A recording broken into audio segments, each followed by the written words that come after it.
ಬಾಗಲಕೋಟೆ ಜಿಲ್ಲೆಯ ಕಮತಗಿ ಪಟ್ಟಣದ ಪಟ್ಟಣ ಪಂಚಾಯತ ಕಾರ್ಯಾಲಯದ ಸಭಾಭವನದಲ್ಲಿ ಸಂವಿಧಾನ ಶಿಲ್ಪಿ ಭಾರತ ರತ್ನ ಡಾಕ್ಟರ್ ಬಾಬಾಸಾಹೇಬ ಅಂಬೇಡ್ಕರ್ ಅವರ 134ನೇ ಜಯಂತಿ ಆಚರಿಸಲಾಯಿತು.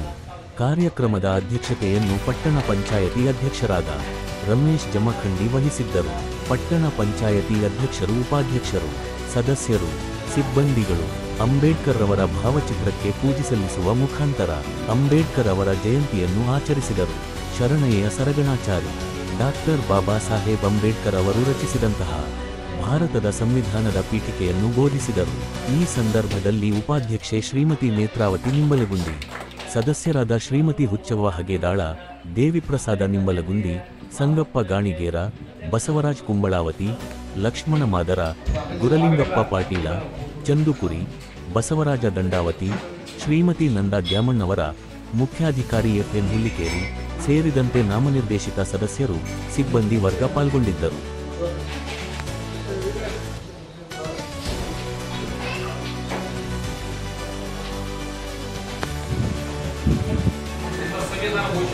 ಸಂವಿಧಾನದ ಒಂದು ಪೂರಕದಾಗ ನಾವೆಲ್ಲರಿಗೂ ಅಧಿಕಾರ ಅನುಭವಿಸಬೇಕು.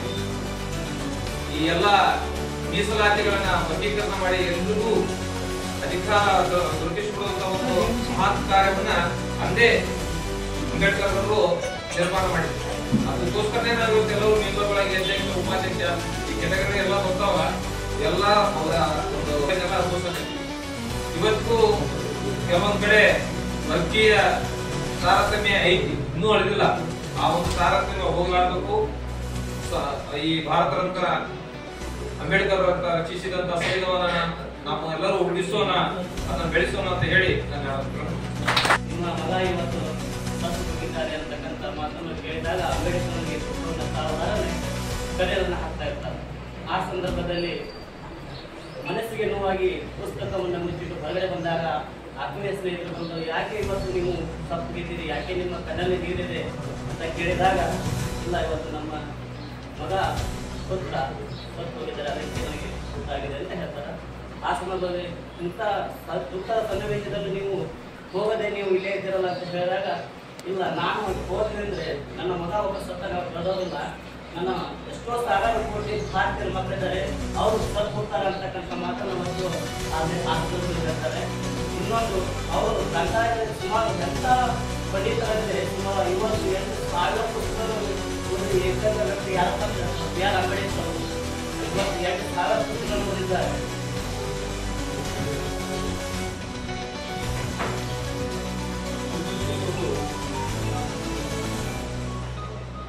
ಅದೃಷ್ಟದ ಮೇಲೆ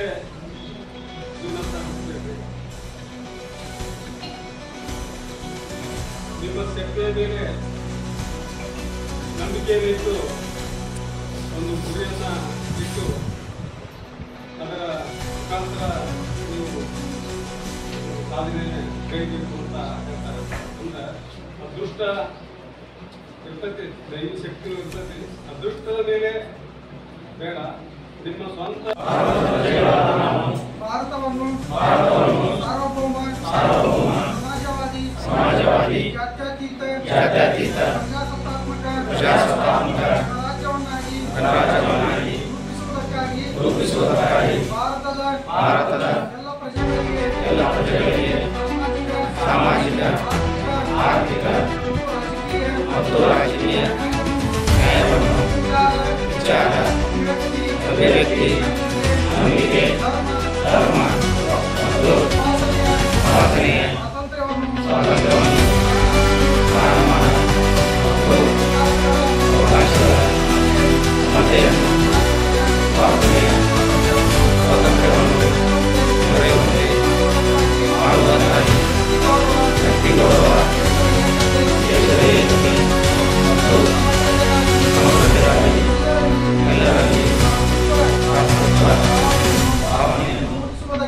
ಉಳಿಸುವುದಕ್ಕೆ ದೃಢ ಸಂಕಲ್ಪ ಮಾಡಿ ನಮ್ಮ ಸಂವಿಧಾನ ಸಭೆಯಲ್ಲಿ 1949ನೇ ಇಸ್ವಿಯ ನವೆಂಬರ್ ತಿಂಗಳ 26ನೇ ದಿನದಂದು